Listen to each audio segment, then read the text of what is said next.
Msemaji wa idara ya urekebishaji ya jimbo la California CDCR alithibitisha kwa TMZ kuwa msanii wa muziki wa hip hop Tory Lanez alivamiwa na mfungwa mwingine ndani ya gereza la California Correctional Institution CCI lililoko Tehachapi majira ya saa 1 asubuhi.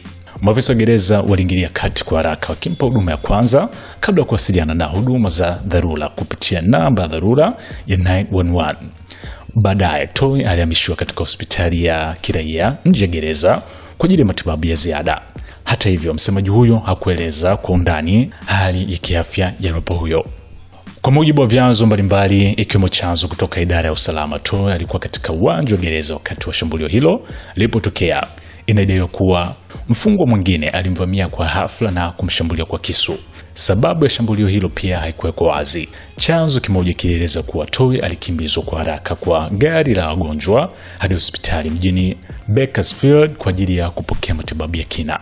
Masaa kadhaa baadaye, taarifa iliyoachwa na uongozi wa msanii huyo kupitia kwenye ukurasa wake wa Instagram ulisema kuwa Tory Lanez alichomwa visu mara 14 ambapo alijeruhiwa mara 7 mgongoni, mara 4 tumboni, mara 2 kisogoni na mara 1 upande wa kushoto wa uso.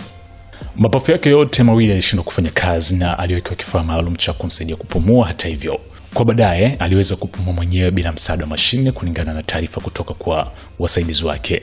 Mawakili wa Tory wanasema kuwa ingawa bado anasikia maumivu, anaongea kawaida, yuko katika hali ya utulivu wa kisaikolojia na anamshukuru Mungu kwa kuokoa maisha yake. Pia anashukuru mashabiki na watu wote waliomwombea na kuonesha mshikamano katika kipindi hiki kigumu. Mwanasheria yake Josh Bass aliambia TMZ kuwa Tory yuko katika hali ya matumaini, anaendelea kupona na ni kijana mwenye nguvu ambaye anatarajiwa kupona kabisa.